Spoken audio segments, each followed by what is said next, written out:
guys have Minnesota sports flowing in their veins. Mackey and Judd on Score North and ScoreNorth.com. I'll do whatever it takes to win. So if my team needs me to do that, then that's what I'm going to do. I was actually a spacer and obliged completely. Whatever my team asks me to do, if they need me to do, I'm going to do. There's a lot of places in the game that could have changed the game, but it is what it is. Got to move on to the next one. I sense a little I just work here guy there. Little I just work here guy. There are some Kirk Cousins vibes coming from Karl-Anthony Towns. This a couple nights ago, right? That's after the Warriors loss on Wednesday night. Correct. Yeah, I got the box score right here myself. I mean, I had a pretty good game. That's all I'm going to say. But I mean, if the team needs me to do some other stuff, we lost. Whatever. Like the final score here says that we lost, but I'm looking at my line. Yeah, I mean, I did a lot. You know, two can play this game. I'm just looking at the Marconi results here for best radio podcast, and Purple Daily didn't win, but I was awesome. Yeah, over the last year hosting this show. Yeah, I mean, I think you got to look. You guys kind of stumbled all over yourselves there, maybe. But if the general manager Dan Seaman needs me to do something else to help the team get a Marconi, then I don't know, whatever. But maybe some not all teammates. podcasts are recorded equal, so just throwing that out there. Maybe Purple Play. Maybe we should be up for. Maybe we should name our team to Purple Play and change. Dude, he's your buddy, Neil Justin. Purple Play? What the hell, dude? Neil Justin was the first ever guest I booked on a radio show in 2005 as a young budding producer. And how does he repay it 16 years later? Instead of Purple Daily came up. No, Purple Play came up just short. What? How did my How did my friend not stop and say, Purple Play doesn't make any sense? Oh, God. I probably should check on the name of that show. Purple Play. Just whatever. It's okay. We want to be under the Purple radar. Like we want to be the underdog Prince here. Song. We thrive. Yeah. It is a Prince song. Sleep on us. That's fine. You sleep on us, Neil Justin. You sleep on Purple Play. That's right. So, all right, Mackey and Judd, daily Minnesota sports, entertainment, therapy, and Feedback Friday here. We go through your comments, questions, concerns, critiques, whatever it may be. A bunch of places you can send it, but the Score North app is the best place to have your concerns heard on the show here. So let's start with this one. Carter, via the Score North app. He says Karl-Anthony Towns needs to go and be replaced with someone who goes, to the wall, pissed off and wants to win mentality. Torian Prince and Jaden McDaniels can follow him. I love the drive-by of just Torian Prince. Cat needs to go, and he can take Torian Prince with him. Cat is soft, S-O-F-T, all caps. I'm gonna throw this other one out because there's two comments here. I'm just gonna throw them both out, and then we can run with these. Tyler Anderson via the Score North app says, if the Minnesota Timberwolves trade Karl-Anthony Towns at the deadline, where do you think he'll go, and what do the Timberwolves get in return? So they've lost 6 in a row. That was a sullen Karl-Anthony Towns after that Warriors loss, in which, by the way, his teammate dropped 48 points and looked amazing in that game. But are you guys there?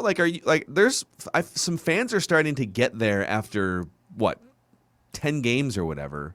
Well, where are you guys at?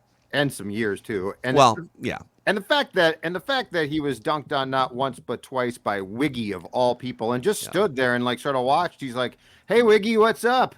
That was embarrassing. I am far more there than I used to be because of this. I do not question the talent that Cat brings. I do not. He's so talented. But I do wonder, with the role that he needs to play on this team, I do start to wonder if he can ever get to the step of being wired like a winner. And by that, I do not mean a guy that sits there at press conferences and spills his guts, because Cat does that. I don't mean a guy who picks up a piece of paper on which the box score resides and looks disgusted, because as far as I'm concerned, that's all a bit of an act. But I'm just talking about basically what the first note or comment said, Phil, which is the soft part, because there is an undeniable part about his game. And I mean, if Jimmy Butler had expressed this correctly, I'd be far more on board. But there is a definite part about his game that is incredibly soft. Yeah. And I think it's sort of embedded in his personality, which is very hard to like be like, okay, when you hit the court, like you either have that switch or you don't. We have certainly seen that in football before, but I don't think you obtain that switch. Like at 28, hey, I got the switch now, and I am going to be blank to the wall on the basketball court, but a great guy off of it. So, yeah, I'm getting more there. And what's interesting is on Reckless Speculation Thursday, on the Scoop with Doogie yesterday, we broached this, Phil. And I felt like for the first time, Dukes was far more there. Like I said, I said, you are in charge of the Wolves. What would you do? And he did what you just did. Okay. So to be clear, a deep sigh. A deep sigh. And he hemmed and hawed. And he was quiet for a moment, which with Doogie is a bleeping miracle. He was quiet because he thought about it. But yeah, you know what? 3 years ago, I dismissed this as being the dumbest thing.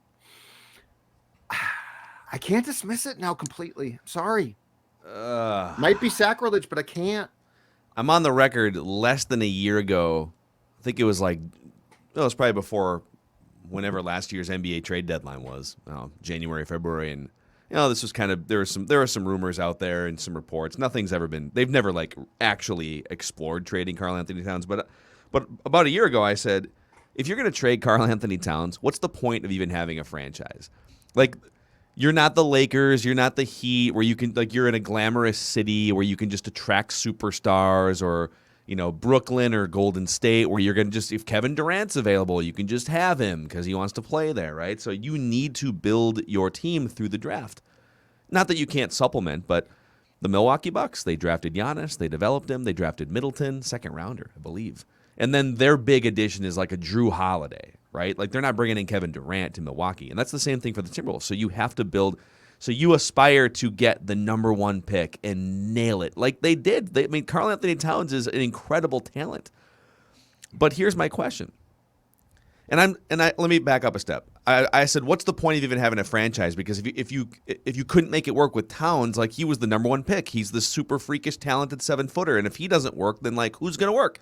Well, I've changed my tune a little after watching Ant for a year, because I really think Ant can be the leader of a really good team. But he's only 20, so he's going to have inefficient games, but he's showing you some major... he's averaging 26 points a game in his second year, handful of rebounds, handful of assists. He's going off for 48 points and trash-talking Steph Curry on the road.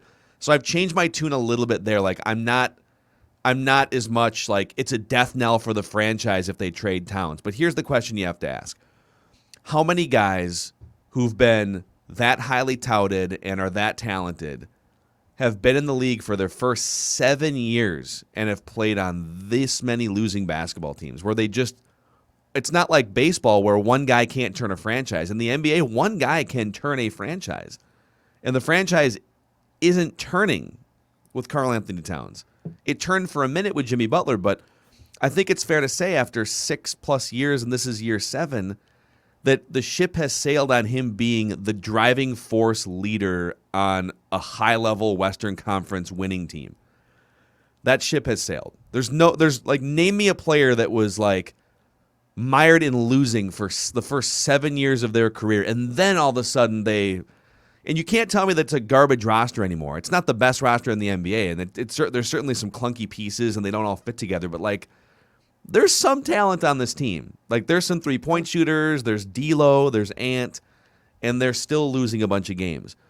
So what you have to ask now is, okay, if the ship has sailed on Cat being the driving force leader, can he still be a max player that's the number 2, and you hope that Ant's the number 1, and then what does that look like playing out the next 3 to 5 years? While also balancing, he only has 2 years left on his contract after this year. He's up for a max extension. So do you want to commit to a max another 5 years basically and then get him all throughout the rest of his 20s? Or with 2 years left on his contract, sometime between now and next July, whether it's before the deadline this year or next summer, do you look to get the most assets possible in draft picks and other complementary players for a guy that could be a 2 or a 3 on a really good team if the number 1 player is right? Like this is happening now. Like you have to make this decision in the next probably 9 months on Karl-Anthony Towns. And do you have the faith as well that he can accept and fall into the role that would be ideal for him with this franchise, at which the perception had always been he's going to be, as you said, Phil, years ago, and write that down, the man. So like if you send him to a team that has like a big three and he's the two, he steps in there after a trade, and the perception and his expectation is probably, hey, I'm the two here. It's going to be great. Can he fall into that role with this franchise where there was clearly the expectation that would at one point never be the case? Mm-hmm. Here's another interesting note. Dex, you have a stat that was sent out today. I think you should throw this out there because it's worth exploring. Yeah, it's from Josh Eberle, noted NBA reporter. He said, when Ant, Cat, and D'Lo are out together, they have a negative 1.2 net rating and a 51 true shooting percentage. But when Ant and Cat are without D'Lo, those two have a 6.4 net rating and a 57 true shooting percentage. He was basically saying that I find it interesting that it's crazy that Wolves Twitter is blaming Cat when basically D'Lo is really the issue of trying that unit to work together. That's interesting. So just to unpack that just because it's a very Get those nerds! Nerdy. Very nerdy. So what it's saying is, with all three on the court, they are much less efficient offensively and much worse as an overall team because net rating is everything. It's defense included. Unless it does it just say offense or is it everything? It just says net rating. Just says net rating. Net rating and shooting percentage. Mm-hmm. So their offense is more efficient, and overall they are better as a team when it's just Cat and Ant on the floor together and you put D'Lo on the bench. And so and again, it's kind of a small sample size because this year they've only and then D'Lo was out for a couple games, right? So but I think I've seen enough last year and this year to say that I'm much more curious in Cat and Ant without D'Lo doing his D'Lo things. Like people look at the 30-point game and the 3-point shots, a couple games ago and say that's D'Lo. Well, that's D'Lo like one in every 5 or 6 games. He's not doing that on a nightly basis, and yet he's making max money. So that's another iteration of this. What if you swapped D'Lo out for something that better complemented Cat and Ant and the team, better defender? I mean, the Ben Simmons conversation got juicier yesterday with the report that now his agent is now publicly accusing the Sixers of trying to pressure his client during a mental illness episode, getting back on the court. Like that thing is so messy, and I don't know that I'd want to touch Ben Simmons anymore. But it's this Wolves thing is messy. Right. They're losing, and Towns is already depressed after games, and it's like, God. But how do you unpack? So I feel like D'Lo is who he is. Like, I think we know him. And if you trade him, fine. But to me, what is really intriguing to unpack, though, is how do you weigh Karl-Anthony Towns' God-given talent, which is otherworldly, with the fact that mentally he does not seem to be wired like a guy who is passionate to win. Like that's the most important beat, because we're now delving into the psyche of the mind and things that can't be quantified with statistics. Like you can't break this down, but if you watch it, you know what you're seeing, and it's disturbing to me. He kind of has, this isn't a full-on apples to apples, but he kind of reminds me a little of Lamar Odom. And that Odom this is like 10, 15 years ago, and Odom was so talented, and he was on those losing Clippers teams. And but then, when you put his sort of beta personality and talents with a Kobe and then a Pau Gasol, and Odom could be the 2 or the 3 and just do his thing and not have to worry about. And he wasn't the cutthroat player in the fourth quarter that Kobe was or that Pau was. And that's kind of what, the best case scenario here, I think, is that you keep Towns, but Ant continues to emerge as 48 points against the Warriors guy. Where, all right, guys, this is a spotlight game, and I'm going to show everyone that I belong on this court with Steph Curry, which he did. And it's too bad that the losses are kind of overshadowing, because that was an amazing sort of take over the franchise type performance. Yeah. And take over the league type performance by Anthony Edwards. But you still lost by double digits. That's the incredible thing. You still lost by double digits. On the D'Lo front, I think that it's tough to put the toothpaste back in the tube when you traded for him and you rolled out this whole like, yes, he's going to help save the franchise type messaging, and he thinks that he's a max player, and he thinks that he's a 35 minutes per game guy who's going to be dribbling the ball, in the fourth quarter, key moments, right? But I'd be curious to see him more in a Jamal Crawford role, or just like a sixth man role, where all right, you're not going to start. And you're not going to play 35 minutes, but you'll play 35 minutes some nights when you are laser hot from the field. But you're going to play like 25 minutes, and you are going to be a hired gun off the bench as a sixth man, and you're going to score 18 points in those 25 minutes. And if you're cold, then we're going to ramp your minutes back a little bit. Jamal Crawford style, and you're laughing, but that's his long-term role. That is his long-term role on a winning team if he wants to play a winning team. That's I think he would much prefer to have a very successful box score than to play on a team. Like, he might eventually get there, but remember, he was brought here and convinced it's a big two. He was like that again. It is a big two. It's your He's just the three. It's your role here. It's your role with this team. That's what I'm talking about with Cat too. Like, you can't just tell Cat, hey Cat, things have changed, and you were going to be the man here, but now you're not really the man. You're the man too, and accept it. That's the problem. Like, if you were building a rotisserie basketball league team, it'd be great because you'd be like, hey guys, statistically, we'll just use your stats. But you're talking about people who have expectations of what they were told. And the trade for D'Lo was all about, we're going to bring you in and you're going to play with your friend Carl and you guys are going to save the franchise. Well, then save it. They don't have the ability, but they have the expectation they're not saving be. It. I agree with you. It's all in front. Like, that's the thing. Think about it. They're young people. The D'Lo debate, like, people stand up for D'Lo like they stand up for Kirk Cousins. At some point, the results on the field and on the court speak louder than anything else. And these losses piling up are a direct reflection on D'Lo, Cat, and to some extent Ant being not a complete player yet. But I put it on the guys who are 26 years old, who've been in the league for a combined like 12 years. Why are you losing these games? Because you're not good enough at that money. And that's why if you decide that, you have to remove them from the equation completely. Because, Phil, you covered star athletes as well, or guys who, more importantly, thought that they were stars. Though you can't just yank the rug out from below them and be like, well, now you're not as good as we thought, so you're going to be our Jamal Crawford. Like, he's not going to accept that. It's going to be a problem. And I say, who cares if he accepts it? He doesn't. He's not doing his. He's not leading the team to wins in his current role. So if he doesn't accept it, he has to go. Then I agree. But you're probably not going to get back what you want. I mean, how many like forms of mental gymnastics do you have to do to still think that like D'Angelo Russell and Karl-Anthony Towns as a 1-2 pairing is going to care? Like, if they were good enough to do it, the Wolves wouldn't have 3 wins right now. But you go ask Bill Guerin how you deal with star players who have an idealistic view of the fact they're great, and you're like, you're really not great. Mm-hmm. You have to buy them out. You have to trade them. Like you can't just be like, Ryan Suter, we really like you, but we're going to reduce your ice time drastically, and I need you to shut up a lot. Yeah. Well, I would keep an eye on this thing. I wouldn't be jumping to trade Karl-Anthony Towns because I still think that he's just a ridiculous talent. He's so efficient offensively. He wasn't in that Warriors game.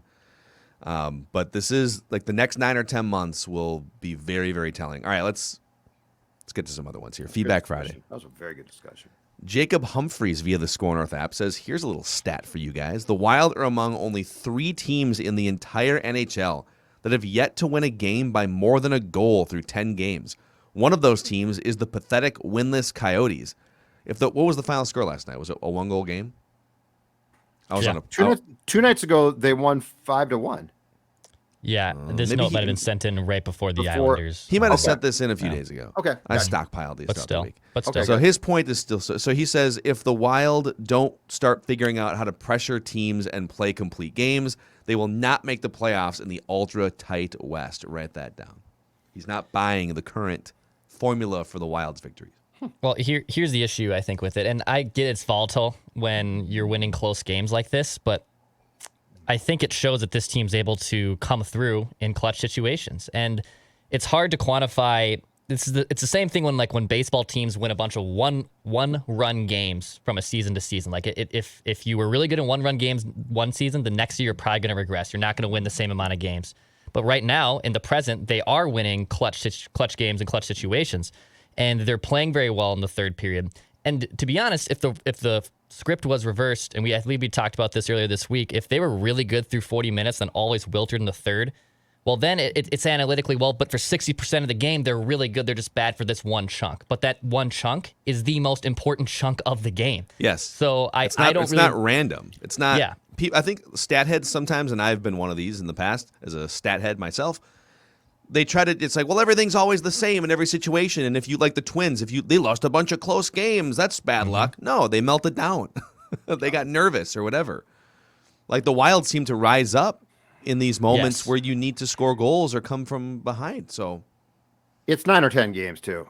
It's an 82 game season. So let's just, if we're halfway through and they continue this, I think it becomes a discussion.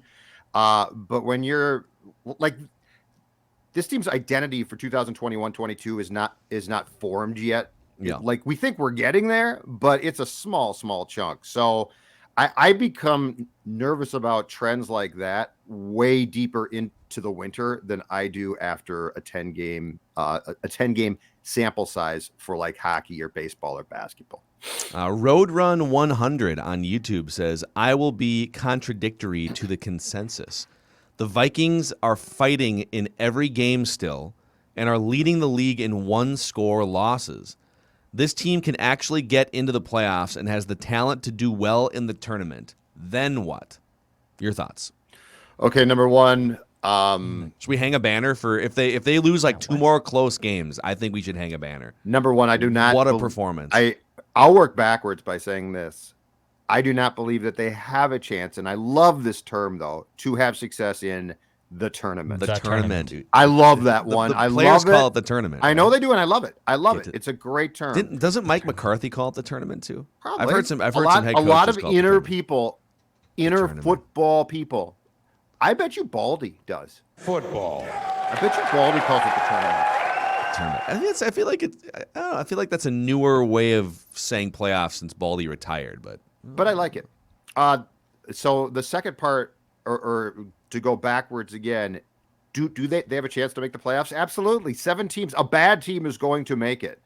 But I'm sorry. There is no way that I can justify or spin in my head the fact, they're losing close games. So they're no, they're constructed wrong. They are constructed with the belief that their defense can save them and absolutely can't. And they're constructed with the belief and run like their offense is average, which it shouldn't be. Yeah. They are built. They went to IKEA, got a nice piece of furniture, tried to put it together themselves, and it's backwards. It's backwards. Who's the little guy who's the little guy with the big nose and the directions? Is that Mike Zimmer? It's probably Kubiak. That's probably Kubiak. But Zimmer told me this is. They bought the IKEA piece of furniture, and it's like, this is really nice. We paid a lot, and then they're like, we'll put it together ourselves. And so I completely disagree with being optimistic about all of these close losses. Also, here's the other thing about this. Well, they're in these close games, and they're losing these games. Okay, again, like the Wild thing, it's not always just bad luck. Oh, they're losing close games, therefore it's bad luck. Look at the way in which they're losing close games. They decided that they were going to run out a kicker who has virtually no experience, hasn't kicked in an NFL game in 3 years, and he gets nervous on the road against Arizona and misses a 37-yarder. It's not really bad luck. You kind of signed up for that. Lions game. Why is that game even close? Right, that's exactly. Why are you even in a close game? Now they won that game, but why is that game even close? The Ravens, Carolina, same thing. The Ravens game. So you take multiple 2-touchdown leads, first half and second half, and you stifle Lamar Jackson for probably the first 2/3 of that game. You get a kick return touchdown. And you're still clawing. Why are you clawing in that game? A lot of this is so self-inflicted. You have to look at the way that they're in close games and the way that they're losing close games. And I would tell it if it was the other way and it was all fluky and their offense was maxed out, I would go the other way and say, no, this thing's ready to pop. This is just the worst possible luck in the first 8 games. The way they're losing these games largely is not bad luck. So Let's pump the brakes. Yeah, and why are you built around the belief that your defense can always save you when it clearly can't, and that is plain as day? Yeah. That's what makes no sense. Yeah. Skull All Day via the Score North app says, thanks for the much-needed therapy. I have a belated vent line as I was at the Baltimore game in person. He says, Kirk is not a leader. The only time he interacted with anybody on the sidelines was when he missed Justin Jefferson on third down after Cam Bynum's interception. Other than that, the check down connoisseur was tossing passes with Mannion on the sideline the entire game. My seats were right behind the Vikings bench. I don't know. Thanks for the comment, by the way, and awesome that you went to that game. I tend to agree that he's not a good leader, period. But like, he does seem like a little bit of an isolationist. Is it weird that he sits there with his helmet off for almost the whole game, or with his helmet on? On. It's always on. That's weird, right? Yeah, and Very he'll weird. go and I've tried to watch him at times on the sideline at home, and he'll go talk to guys occasionally, but a lot of times he won't. He'll just go pick up the sit there with his iPad helmet. and like watch plays, which But I mean that's him, man. That's him. Yeah. That ain't changing. That's who Kirk is, and he is never going to be a guy, as much as players might try and convince you otherwise, that this team is going to like rally around. Speaking of Mannion, so he's playing catch with Mannion on the sidelines to keep the arm loose. Did you see this week Clint Kubiak talked about Mannion helping on the scout put out team? A graphic. Yeah, that he's got like one of the strongest arms you'll see in the NFL, and so he's simulating Justin Herbert. Yeah, Mannion's got a real howitzer, doesn't he? When I think of Sean Mannion, I think mid-'90s Brett Favre howitzer. How is this guy not a starter? 50-yard dimes down the sidelines. I actually have begun to feel empathy for Clint Kubiak. He's so over his skis. Overmatched, and he's and in many ways he can't manage up. He can't. He's set up to fail. Like hiring him. He is the definition of the Peter principle of climbing well above where you should. Because if his name was Clint George, he'd be sitting by me in the press box. Well, I don't know if it's Peter principle. I think a Peter principle is like you're just. I think he's too young. He's 34. He's only been an NFL coach for like 6 years. I think if you gave him another 8 years as a quarterbacks coach or something, then we'd be having a different conversation. Maybe, but I mean, there flat out might be a case to be made that he's just not that good at this. I mean, just because his dad is, and he sat by his dad. I mean, Kevin Stefanski, who by the way got the advantage of Gary sticking around. I mean, think about that. Gary abandoned his kid and leaves and helps Stefanski out. But I love that. You crutch to a father leaving his son as Gary Kubiak is my worst father of the year. That is, the award is coming up, and I'm going to give it to Gary. You abandon your son, but he basically had Stefanski had Gary right there, and Stefanski showed an aptitude for this job. And Stefanski's pretty young too, right? I mean, yes, I think if you can flat out call plays, Phil, you can call plays. But with Zimmer, it's more than just calling plays, because you have to then like push back on him and some of his philosophies. Why do you want to throw? Why do you want to throw so much? Are you trying to make me look bad? Speaking of Kubiak, Garrett Wright chimes in via the Score North app. Do you guys think that, being that Clint Kubiak seems overwhelmed and not quite ready for this position, would that sway the Wilfs from hiring a young offensive-minded head coach if they replace Zimmer, like a Kellen Moore? Would they prefer to go with someone like a Doug Peterson with experience instead? I'll throw this one on too. Similar question from Jason Pakovich via the Score North app. The Vikings need a younger coaching mindset. Do we start talking coaching candidates as we go forward? Matt Campbell, Byron Leftwich, Brian Dable, Kellen Moore. We need a head coach that's a bit better at building relationships. I think Zim is too old school at times. Daniil Hunter gets hurt, and he said he hadn't talked to him yet a few days later. Really? What is that all about? I agree with that part. Mm-hmm. That was we brought that up on the show. So Daniil Hunter suffers a second straight season-ending injury, and like 3 days later, Mike Zimmer had not talked to him yet. That's what he said. I haven't talked to him yet. What are you doing, dude? I know. Call the guy. And he's one of your favorite players. Like, you rave about him like a son, and yet you say that you have yet to pick up the phone. Yeah. Why would your players want to go, die on a hill with you if you're not even going to pick up the phone when they suffer a catastrophic season-ending injury? So I guess just in general, what if they make this move, do you think they'll go young, offensive-minded, unproven head coach guy like Kellen Moore? Or do you think they'll go for more of a Doug Peterson type? Well, first of all, I don't think that Clint Kubiak's lack of success should scare you. Like 30 people in their mid-30s can be drastically different. Case in point, Mike Tomlin. Mike Tomlin, from the first time I saw him, I said, that guy is a head coach. I don't know when, but he dominates the room. Like, he walks into the room, and Mike Tomlin, at what, the age of, at the time, 33 or so? Yeah. Like, he owns this room. Yeah. So, like, to be like, well, Clint Kubiak's a reflection of every 34-year-old offensive mind, screw them all, is not true. I think that they will go young, but most importantly, I think that they will go with a guy who can answer two questions. One, do you like quarterbacks? Because that's important. And two, do you perceive yourself as being in charge of a football team or only one side of the football? Because that's important. So those two questions and the answers to them are far more important to me than, well, our previous young coordinator failed, so we're not going to talk to guys who are young. Yeah. A couple more here. We'll get to Judd's keys to a Vikings win over the Chargers. Chris Curtis via the Score North app says, first time writing in, love the show. Thank you, Chris. Appreciate it. I have a question me and my buddies got into after we were a few drinks in the other night.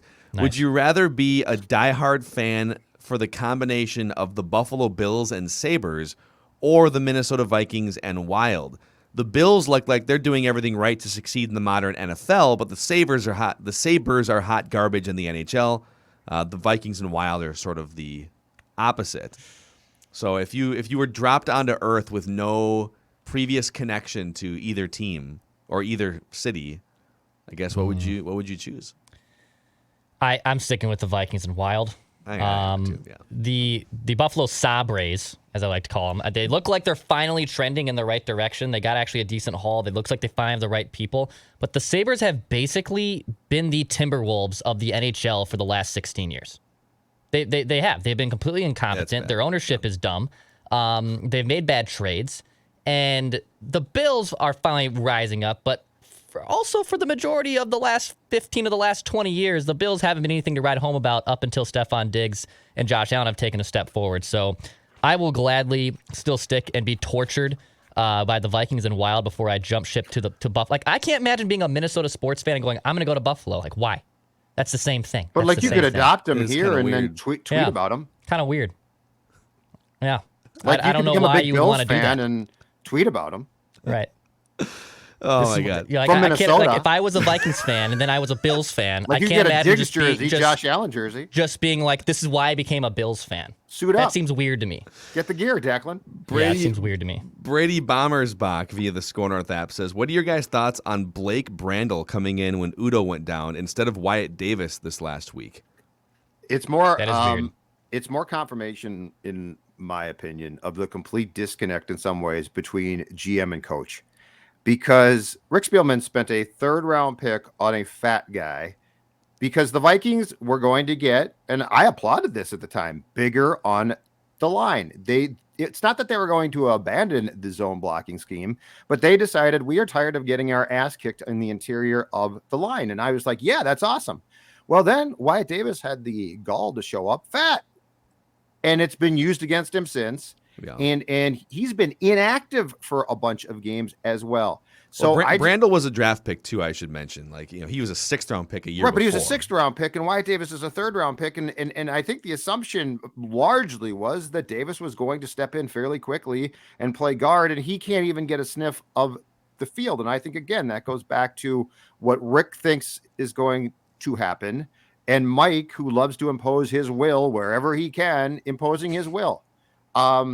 This is part of the problem. There is at times a clear disconnect that goes back to the Cousins signing, that Mike ultimately is going to make game day decisions, and it's very clear to me that a lot of times they're not made hand in hand with the man who helped construct the roster. Yeah. And then Tia Wallen via the Score North app says, if you were in charge of the Vikings roster and could keep at most 10 players from this year's active roster going forward, and only 10, so you get to protect 10, who are you keeping? Oh, I get to protect 10. I like Well, I this don't know exercise. if I want to protect 10. Jefferson, I think I can find 10. Jefferson, for sure. O'Neal, O'Neal, Darisaw. Darisaw, Irv Smith Jr. I'm protecting him for sure. What about Eric Kendricks? Yeah, I'll probably He's protect. so good still. I'll probably protect him. Just as far as protections go, too, I'm going to protect Hunter. Yeah. I know he's been hurt, but he's such a good player. Interior. I'm protecting Cam Bynum. I'm in on Cam Bynum. Oh, I was high on him. I was high on him in the ooh, draft, ooh, okay. and now we saw it on the field. You- So that's you were high. Okay, Randy. that's 7. Yeah, I was gonna say I didn't see that. I watched some that tape. one coming, and I'm not Drank sure some I Yag and agree. watched some tape. Yeah, yeah. I'm not sure I agree completely, but what the hell? Oh, you know who else? Right now, KJ Osborne. Really? I mean, he's I'm good, protecting. but okay. You just protected Cam Bynum. Okay, that's fair. That's a good point. That's a very valid point. I mean, I know you're short on sleep today, but come on. Dude. Oh, I don't even. Actually, I'll tell that story on Purple Daily. Okay. There's a question Oh, you're that teasing. I like it. I plays like into it. it. Yeah. So 4 that's question 7. Friday. That's 7 right there. Well, 8 if you count Cam Bynum. Okay, 8 if you count Bynum. So 2 more. Defensive line, There's no nobody one else else? on the offensive line. I'm keeping. linebackers, no. Secondary. I mean, Harrison Smith is so old now. I just I'm want not to be done with the I'm contract. not. I'm not. Cam protecting. Dantzler? I don't think so. Like we're talking 10 guys. I'm protecting. Like if this is an expansion. Thielen? All right, I'm keeping Thielen then. I'm keeping the 3 receivers. Okay, that's fine. He's still got a couple years left. I can buy that. Dalvin Cook? That's the one I was. I'm kinda- That's the one I'm debating. The contract doesn't thrill me. Kenny Nwangu? Maybe. Kenny? You know what? If I'm keeping Third you know, string running back You know over what? over Cam Dalvin if Cook. they used him, if they had plays for that kid, I'm telling you. But why would they have plays for that kid? They won't. No, they won't. So we came up with 9. Close enough, I'll say. So there aren't 10 players, I guess, is what we're saying. Heck of a roster. ride.